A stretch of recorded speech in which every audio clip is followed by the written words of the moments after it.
Morning everyone, എല്ലാവർക്കും എൻ്റെ ചാനലിലേക്ക് സ്വാഗതം. ഇന്ന് നമുക്ക് KFC സിംഗർ ബർഗർ വീട്ടിൽ തന്നെ എങ്ങനെ ഉണ്ടാക്കാൻ നോക്കാം. അപ്പോൾ അതിന് വേണ്ടിയിട്ട് ഞാനിപ്പോൾ ഇവിടെ ബോൺലെസ് ചിക്കൻ എടുത്തിട്ടുണ്ട്. ബ്രസ്റ്റ് പീസാണ്. അപ്പോൾ അത് നമ്മൾ ബർഗറിൽ വെക്കാൻ പാകത്തിനുള്ള ഒരു സൈസിൽ മുറിച്ചെടുക്കാം കേട്ടോ. അപ്പോൾ ഇതൊരു അടിപൊളി റെസിപ്പിയാണ്, അതുകൊണ്ട് സ്കിപ്പ് ചെയ്യാതെ കാണാൻ എല്ലാ സ്റ്റെപ്പും നന്നായി നോക്കി മനസ്സിലാക്കിയിട്ട് വീട്ടിലുണ്ടാക്കി നോക്കണം കേട്ടോ. അപ്പോൾ ബാക്കി വന്ന പീസും ഞാൻ പൊരിച്ചെടുക്കുന്നുണ്ട്. അപ്പോൾ ആദ്യം ചെയ്യേണ്ടത് നമുക്ക് ഈ ചിക്കനെ ഒരു പ്ലാസ്റ്റിക് കവറിലിട്ടിട്ട് ഒരു തടിയും കൊണ്ട് ഇങ്ങനെ അടിച്ച് ഒന്ന് സോഫ്റ്റാക്കി എടുക്കണം. അതിന് പൗണ്ട് എന്ന് പറയുക, പൗണ്ട് ചെയ്യാമെന്ന് പറയുക കേട്ടോ. അപ്പോൾ ചിക്കൻ ഇങ്ങനെ ചെയ്യണത് എന്താണെന്ന് വെച്ചാൽ അതിൻ്റെ അകത്ത് നാരൊക്കെ കുറച്ച് ഹാർഡായിരിക്കുമല്ലോ ഈ ബോൺലെസ്സിൻ്റെ ആ ഭാഗത്ത്. അപ്പോൾ അതൊക്കെ ഒന്ന് സോഫ്റ്റ് ആവാനും ഇതുപോലെ ഇങ്ങനെ വിടർന്ന് വരാൻ വേണ്ടിയിട്ടാണ് അങ്ങനെ ചെയ്യുന്നത് കേട്ടോ. ഇനി അടുത്ത സ്റ്റെപ്പ്, ഇത് നമുക്കൊന്ന് മാരിനേറ്റ് ചെയ്ത് വെക്കണം. അപ്പോൾ അതിനുവേണ്ടി ഞാൻ 3/4 കപ്പ് നല്ല കട്ടിയുള്ള മോരാണ് എടുത്തിട്ടുള്ളത്, തൈരല്ല കേട്ടോ, മോരാണ് എടുത്തിട്ടുള്ളത്. അതിലേക്ക് ആവശ്യത്തിനുള്ള ഉപ്പും പിന്നെ കുറച്ച് വൈറ്റ് പെപ്പർ പൗഡറാണ് ചേർത്തത്, വെള്ള കുരുമുളക് പൊടി, പിന്നെ ഗാർലിക് വെളുത്തുള്ളി അരച്ചതും, പിന്നെ കുറച്ച് ചെറുനാരങ്ങ നീരും. ചെറുനാരങ്ങ ഇല്ലെങ്കിൽ ഒരു 1/2 ടീസ്പൂൺ വിനീഗർ ഒഴിച്ചാൽ മതി. അതേപോലെ വൈറ്റ് പെപ്പർ പൗഡർ ഇല്ലെങ്കിൽ അത് സ്കിപ്പ് ചെയ്യുക, അല്ലെങ്കിൽ കുറച്ച് ബ്ലാക്ക് പെപ്പർ പൗഡർ ഇടാം കേട്ടോ. നമ്മുടെ വീടുകളിലൊക്കെ കുരുമുളക് ഉള്ള വീടാണെങ്കിൽ ചുവന്ന കളറിലുള്ള പിന്നെ കുരുമുളക് ഉണ്ടാവില്ലേ പഴുത്തത്, അതെടുത്ത് ഉണക്കി പൊടിച്ച് വെച്ചാൽ മതി. അതാണ് വൈറ്റ് പേപ്പർ പൗഡർ കേട്ടോ. അപ്പോൾ നമുക്ക് ഈ മിക്സിലേക്ക് നമ്മൾ ചിക്കൻ ഫുള്ളായിട്ടൊന്ന് മുങ്ങി കിടക്കണ പോലെ ആക്കിയിട്ട് ഫ്രിഡ്ജിൽ വെക്കാം. ഫ്രീസറിലല്ല, താഴത്തെ തട്ടിൽ ഓവർനൈറ്റ് വെക്കാം. അതല്ല, ഇതിപ്പോൾ ഞാൻ രാവിലെയാണ് ചെയ്തത് കേട്ടോ, രാത്രിക്ക് വേണ്ടിയിട്ട്. അപ്പോൾ രാത്രി ഉണ്ടാക്കുന്നതിൻ്റെ 1 മണിക്കൂർ മുമ്പ് ഞാൻ ഇതെടുത്ത് പുറത്ത് വെച്ചിട്ടുണ്ട്. അപ്പോൾ അതിൽ 2 ഇൻഗ്രീഡിയൻറ്റ് കൂടെ ചേർക്കാനുണ്ട്, അതിപ്പോൾ ചേർക്കാം. അതായത് ഇതിൻ്റെ തണുപ്പ് പോയിട്ട് വേണം പൊരിച്ചെടുക്കാൻ. അപ്പോൾ കറക്റ്റ് ഒരു ഏകദേശം 1 മണിക്കൂറോളം പുറത്ത് വെക്കണം കേട്ടോ. അപ്പോൾ അതിലേക്ക് പിന്നെ 1 ടീസ്പൂൺ ഒറിഗാനോ ചേർത്തു, അതേപോലെ 1 ടീസ്പൂൺ സോയാ സോസും കൂടെ ചേർത്തിട്ട് നന്നായി ഒന്നും കൂടെ മിക്സ് ചെയ്യുക. എന്നിട്ട് തണുപ്പൊക്കെ പോകാൻ വേണ്ടിയിട്ട് നമുക്ക് വെയിറ്റ് ചെയ്യാം. ഇനി അടുത്ത് ചെയ്യേണ്ടത് 2 സോസ് ഉണ്ടാക്കണം. അതായത് 2 സ്പ്രെഡാണ്, 2 ടേസ്റ്റിലുള്ളത്. അത് ഉണ്ടാക്കാൻ വേണ്ടിയിട്ട് ആദ്യം ഞാനിപ്പോൾ ഇവിടെ അത് കുക്കുംബറാട്ടോ, കക്കരിക്കല്ലേ സാലഡ് ഉണ്ടാക്കണം, അതാണ്. അത് ഞാൻ ഉപ്പിലിട്ട് വെച്ചതാണ്. അതായത് പിക്കിൾഡ് കുക്കുംബർ എന്ന് പറയും. ഇങ്ങനെ ഉണ്ടാക്കി വെച്ച് കഴിഞ്ഞാൽ നമുക്കിതുപോലെ ബർഗർ ഉണ്ടാക്കാനോ അതേപോലെ ഷവർമ അങ്ങനത്തെയൊക്കെ ഉണ്ടാക്കാൻ വേണ്ടിയിട്ട്, സാൻഡ്വിച്ചൊക്കെ ഉണ്ടാക്കാൻ വേണ്ടിയിട്ട് പെട്ടെന്ന് തന്നെ എടുത്ത് ഉപയോഗിക്കാം. അപ്പോൾ ക്യാരറ്റോ അങ്ങനെ കുക്കുംബറൊക്കെ ഉണ്ടാകുമ്പോൾ ഇതുപോലെ ഉപ്പിലിട്ട് വെച്ചാൽ മതി കേട്ടോ. അപ്പോൾ ഞാൻ അതിൽ നിന്ന് ഒരു 2-3 ടീസ്പൂൺ എടുത്തിട്ടുണ്ട്. അതൊന്ന് ചെറുതായി ഒന്ന് മുറിച്ച് വെക്കുക. അതല്ലെങ്കിൽ ചോപ്പറിലിട്ടിട്ടൊന്ന് ചോപ്പ് ചെയ്താലും മതി കേട്ടോ. ഇപ്പം ഞാനിവിടെ 2 ബൗൾ എടുത്തിട്ടുണ്ട്. അത് പിന്നെ 2 ടേസ്റ്റിലുള്ള സ്പ്രെഡാണല്ലോ ഉണ്ടാക്കുന്നത്. അപ്പോൾ അതിലേക്ക് ഞാൻ മയോണീസാണ് ചേർക്കുന്നത്. അപ്പോൾ ഞാൻ 4 ബർഗറാണ് ഇന്നിവിടെ ഉണ്ടാക്കുന്നത്. അപ്പോൾ അതിൻ്റെ ആവശ്യമുള്ള മയോണീസാണ് ഇപ്പോൾ ഞാൻ 2 ബൗളിലും ഇട്ടിട്ടുള്ളത് കേട്ടോ. അപ്പോൾ ഏകദേശം ഒരു 4 സ്പൂൺ, വലിയ സ്പൂണിന് 4 സ്പൂൺ മയോണീസ് ചേർത്തിട്ടുണ്ട്. അതിൽ 1 ബൗളിലേക്ക് നമുക്ക് മുറിച്ച് വെച്ച ആ ഒരു കുക്കുംബർ ഇടാം. പിന്നെ അതിന് ഫ്ലേവറായിട്ട് ഞാൻ ചേർക്കുന്നത് കുരുമുളക് പൊടിയാണ് കേട്ടോ. അപ്പോൾ കുറച്ച് കുരുമുളക് പൊടി ഇട്ടാൽ മതി, വേറെ ഒന്നും ഞാൻ ഇടുന്നില്ല. കാരണം കുക്കുംബറിൽ തന്നെ ഉപ്പും വിനീഗറും ഒക്കെ ഉണ്ടാവും, ആ ഒരു ടേസ്റ്റൊക്കെ ഉണ്ടാവും. പിന്നെ ഇത് മാത്രം മതിയാവും. അപ്പോൾ ഒരു സ്പ്രെഡ് ഇവിടെ റെഡിയായി, അത് മാറ്റിയേക്കാം.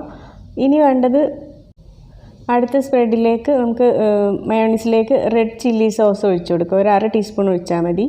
അതേപോലെ 1 ടീസ്പൂൺ ടൊമാറ്റോ കെച്ചപ്പും ചേർക്കുക. പിന്നെ വേണ്ടത് മസ്റ്റേർഡ് സോസാണ്.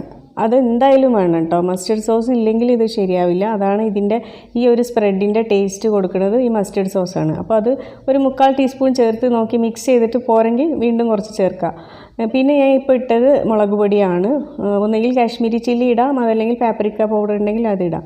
ഇതെല്ലാം കൂടെ ഒന്ന് നന്നായി ഒന്ന് മിക്സ് ചെയ്ത് മാറ്റിയേക്കാം. അപ്പോൾ നമ്മുടെ 2 സ്പ്രെഡും ഇവിടെ റെഡിയായി കേട്ടോ. ഇനി അടുത്ത സ്റ്റെപ്പ് എന്താ വെച്ചാൽ നമുക്ക് ഇതിനൊരു കോട്ടിങ് മിക്സ് ഉണ്ടാക്കണം. അതിന് വേണ്ടിയിട്ട് ഞാൻ മൈദയാണ് എടുത്തിട്ടുള്ളത് കേട്ടോ. അപ്പോൾ 1 കപ്പ് നിറയെ മൈദ എടുത്തിട്ടുണ്ട്.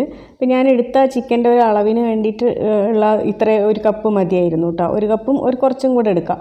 അതിലേക്ക് ഒരു വലിയ ടീസ്പൂൺ അരിപ്പൊടിയും ചേർക്കാം. 1 ടീസ്പൂൺ അതേപോലെ ഒരു വലിയ സ്പൂൺ കോൺഫ്ലവറും ചേർക്കണം. പിന്നെ ഒരു 3/4 ടീസ്പൂൺ ബേക്കിംഗ് പൗഡറാണ് വേണ്ടത് കേട്ടോ. അത് സ്കിപ്പ് ചെയ്യരുത്, 3/4 ടീസ്പൂൺ ബേക്കിംഗ് പൗഡർ ഇടണം.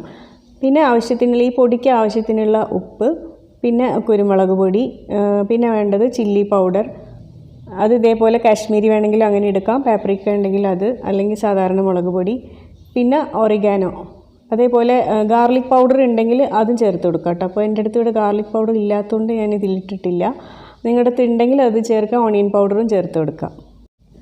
ചേർത്തില്ലെങ്കിൽ കുഴപ്പമൊന്നുമില്ല കേട്ടോ. പിന്നെ അടുത്ത സ്റ്റെപ്പ് എന്താ വെച്ചാൽ ഒരു ബൗളിൽ 1 മുട്ട നന്നായി ഒന്ന് ബീറ്റ് ചെയ്യുക. പിന്നെ അതിലേക്ക് കുറച്ച് പാലൊഴിക്കുക, ഒരു 1/4 കപ്പ് പാലൊഴിച്ചാൽ മതിയാവും.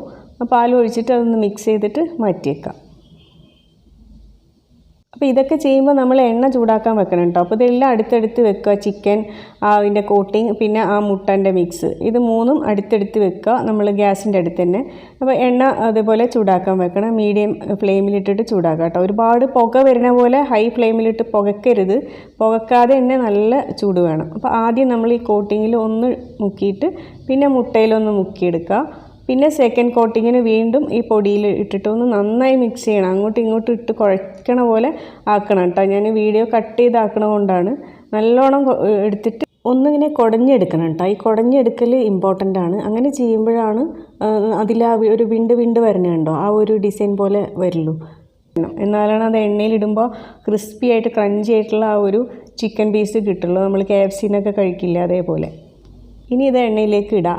എന്നിട്ട് അത് നല്ല ചൂടുള്ള എണ്ണയായിരിക്കണം. ഫ്ലെയിം അതേ ഫ്ലെയിമിൽ തന്നെ വെക്കണം കേട്ടോ. മീഡിയത്തിൽ തന്നെ അങ്ങനെ വെക്കണം. എന്നിട്ട് ഞാനിപ്പോൾ ഇവിടെ ഒരു 4 പീസ് ഇട്ടിട്ടുണ്ട്. പിന്നെ ഇളക്കൊന്നും വേണ്ട. അത് കുറച്ച് സമയം കഴിയുമ്പോൾ തന്നെ ഇങ്ങനെ പൊങ്ങി വരും. അപ്പോൾ കറക്റ്റ് ഒരു 10 മിനിറ്റൊക്കെ എങ്കിലും വേണം കേട്ടോ ഇത് ചിക്കൻ വേവാൻ. അപ്പോൾ ആദ്യമേ ഇട്ട് അങ്ങോട്ടും ഇങ്ങോട്ടും തിരിച്ച് മറിച്ചിടൊന്നും വേണ്ട. ഇത് പൊങ്ങി വന്ന് കുറച്ച് കഴിയുമ്പോൾ ഒന്ന് ഇളക്കി കൊടുക്കുക. പിന്നെ താഴ്ഭാഗം ഒന്ന് ക്രിസ്പായി വരുമ്പോൾ നമുക്ക് തിരിച്ചിട്ടാൽ മതി. ഒരു 7 മിനിറ്റൊക്കെ ആകുമ്പോൾ മറിച്ചിട്ടാൽ മതി. മറിച്ചിട്ടിട്ട് 2 സൈഡും ആ ഒരു ഗോൾഡൻ കളറാവണം, ബ്രൗൺ കളറാവണം. ആ സമയത്ത് നമുക്കത് എണ്ണയിൽ നിന്ന് മാറ്റിയെടുക്കാം. അപ്പോൾ നമ്മൾ വീട്ടിലുണ്ടാക്കുമ്പോൾ വീട്ടിലുള്ള ചേരുവകളൊക്കെ വെച്ചിട്ടാണല്ലോ ഉണ്ടാക്കുന്നത്. ഇപ്പോൾ പുറത്തുനിന്നൊക്കെ കഴിക്കുമ്പോൾ അതിൽ അജിനോമോട്ടോ ചേർക്കും. അതുപോലെ വേറെയും ഫ്ലേവേഴ്സൊക്കെ കൊടുക്കാൻ വേണ്ടിയിട്ട് ആർട്ടിഫിഷ്യൽ ഫ്ലേവേഴ്സൊക്കെ കൊടുക്കും. അതൊക്കെ നമുക്ക് കേടാണ്. ഇങ്ങനെ ആകുമ്പോൾ നമുക്ക് ധൈര്യമായിട്ട് കുട്ടികൾക്കൊക്കെ കൊടുക്കാം. അപ്പോൾ എല്ലാവരും ഉണ്ടാക്കി നോക്കണം കേട്ടോ. അപ്പോൾ ഞാൻ ചിക്കൻ ഫ്രൈ ആയി അത് മാറ്റിയേക്കാം. അപ്പോൾ ഗോൾഡൻ കളറായി നല്ല ക്രിസ്പി ആയി. അപ്പോൾ ബാക്കിയുള്ള ചിക്കൻ പീസസും ഇതുപോലെ പൊരിച്ച് മാറ്റിയേക്കാം. ഇനി നമുക്ക് ബർഗർ ഉണ്ടാക്കി തുടങ്ങാം. അപ്പോൾ ഞാൻ 4 ബണ്ണ് എടുത്തിട്ടുണ്ട് ഇവിടെ. പിന്നെ ലെറ്റൂസ് ലീവ്സ് എടുത്തിട്ടുണ്ട്. അപ്പോൾ 4 ബണ്ണും മുറിച്ചിട്ട് ഞാൻ ഒരു ട്രേയിൽ വെച്ചിട്ടുണ്ട്. അപ്പോൾ താഴെ ഭാഗത്ത് നമ്മൾ ഉണ്ടാക്കിയ പിങ്ക് കളർ മസ്റ്റേർഡ് സോസൊക്കെ ഇട്ട ആ ഒരു സ്പ്രെഡില്ലേ അത് തേച്ചിട്ട് അത് ഫുള്ളായിട്ട് തേച്ച് കൊടുക്കുക. അതേപോലെ മുകളിലത്തെ ബണ്ണിൽ നമ്മൾ ആ വൈറ്റ് കളറിലുള്ള സ്പ്രെഡില്ലേ കുക്കുംബറൊക്കെ ഇട്ടത് അത് ഇട്ട് കൊടുക്കാം. അപ്പോൾ തിരിച്ച് വേണമെങ്കിലും വെക്കാം കേട്ടോ. താഴത്തേൽ വൈറ്റ് മുകളിൽ എങ്ങനെ വേണമെങ്കിൽ ചെയ്യാം. പക്ഷേ ഇവിടെ എങ്ങനെയാണ് ഞാൻ ഇപ്പോൾ ചെയ്തത്.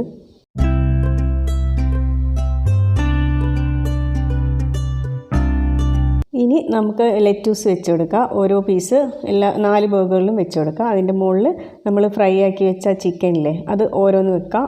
ഓരോരുത്തരുടെ ഇഷ്ടം പോലെ കേട്ടോ. 2 പീസ് വെക്കണമെങ്കിൽ 2 പീസ് വെക്കാം. ഒന്നിൻ്റെ മുകളിലൊന്ന് വെക്കാം. അപ്പോൾ കുറച്ചും കൂടെ ഹൈറ്റിലുള്ള ബണ്ണായിരിക്കും. ഇനി നമുക്ക് മറ്റേ ബണ്ണും കൊണ്ട് ഒന്ന് അടച്ച് വെക്കാം. അപ്പോൾ ഇത്രയേ ഉള്ളൂ. നമ്മുടെ KFC സ്റ്റൈൽ സിംഗർ ബർഗർ ഇവിടെ റെഡി ആയിട്ടുണ്ട്. എല്ലാവരും ട്രൈ ചെയ്ത് നോക്കണം കേട്ടോ. നല്ല ടേസ്റ്റ് ആയിരുന്നു. പുറത്തുനിന്ന് കഴിക്കണേക്കാളും ടേസ്റ്റ് തന്നെയായിരുന്നു. 90% KFCത്തെ പോലെയൊക്കെ തന്നെ ഉണ്ടായിരുന്നു. അപ്പോൾ എല്ലാവരും ട്രൈ ചെയ്ത് നോക്കണം. ഈ റെസിപ്പി ഇഷ്ടമായെങ്കിൽ ഒന്ന് ലൈക്ക് ചെയ്യുക, മറ്റുള്ളവർക്ക് ഷെയർ ചെയ്യുക. അപ്പോൾ മറ്റൊരു വീഡിയോയുമായി വീണ്ടും കാണാം ഇൻഷാ അല്ലാഹ്. Thank you for watching.